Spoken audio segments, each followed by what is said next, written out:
الصافنات الجياد فقال إني أحببت حب الخير عن ذكر ربي حتى توارت بالحجاب ردوها علي فطفق مسحا بالسوق والأعناق۔ شروع اللہ کے نام سے جو سب پر مہربان بہت مہربان ہے۔ وہ ایک یادگار وقت تھا جب ان کے سامنے شام کے وقت اچھی نسل کے عمدہ گھوڑے پیش کیے گئے تو انہوں نے کہا میں نے اس دولت کی محبت اپنے پروردگار کی یاد ہی کی وجہ سے اختیار کی ہے، یہاں تک کہ وہ اونٹ میں چھپ گئے۔ اس پر انہوں نے کہا ان کو میرے پاس واپس لے آؤ، چنانچہ وہ ان کی پنڈلیوں اور گردنوں پر ہاتھ پھیرنے لگے۔ السلام علیکم ورحمۃ اللہ وبرکاتہ۔ ناظرین، کیا ہم نے کبھی سوچا کہ اللہ کی محبت کے بدلے ہمیں کیا ملتا ہے؟ زندگی میں ہر وہ قربانی جو ہم رب محبت کی خاطر دیتے ہیں وہ ہمیں ایسا سکون عطا کرتی ہے جس سے بیان کرنا ممکن نہیں، یہ صرف محسوس ہی کیا جا سکتا ہے۔ ہم اکثر اپنی خواہشات کے غلام بن جاتے ہیں، نفس اور شیطان کے بہکاوے میں آ کر غلط راستہ اختیار کر لیتے ہیں، لیکن ذرا سوچیں اگر ہم اللہ کی محبت کی خاطر تھوڑی سی مضبوطی دکھائیں، کسی گناہ کے قریب پہنچنے سے پہلے ایک لمحہ کے لیے رک جائیں، اپنے جذبات کو قربان کر دیں اور اللہ کی طرف پلٹ آئیں، تو بدلے میں اللہ تعالی ہمیں وہ سکون عطا کرتا ہے جو دنیا کی کسی نعمت میں ممکن نہیں۔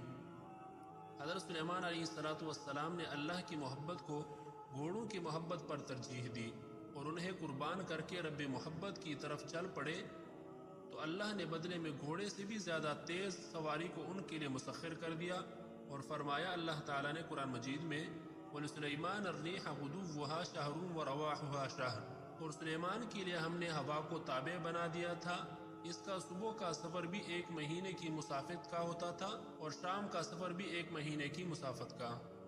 جب ہم رب محبت کی خاطر اپنی محبت والی چیزوں کو یعنی تعلقات، خیالات اور جذبات کو چھوڑتے ہیں تو بدلے میں ہمیں بھی ضرور کچھ نہ کچھ نیا ملتا ہے جو کبھی ہم محسوس کر پاتے ہیں اور کبھی نہیں۔ وہ بدلہ کبھی ہمارے دل کے سکون کی صورت میں ہوتا ہے، کبھی رب محبت کی نور کی صورت میں، اور کبھی ایسی برکتوں کی صورت میں جو ہم خود بھی شمار نہیں کر سکتے۔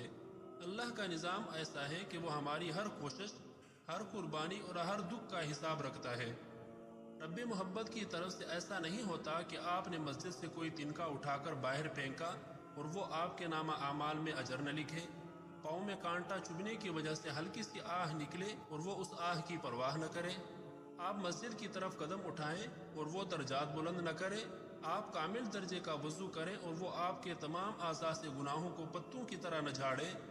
آپ قرآن کا ایک حرف پڑھیں اور وہ 10 نیکیاں آپ کے کھاتے میں نہ لکھے۔ آپ یتیم کی کفالت کریں اور وہ جنت میں آپ کو رسول اللہ صلی اللہ علیہ وسلم کا رفیق نہ بنائے۔ آپ شوہر کی اطاعت کریں اور وہ آپ کے لیے جنت کے 8 دروازے نہ کھولے۔ آپ غصے کو قابو کریں اور وہ برود حشر آپ کو عزت نہ دے۔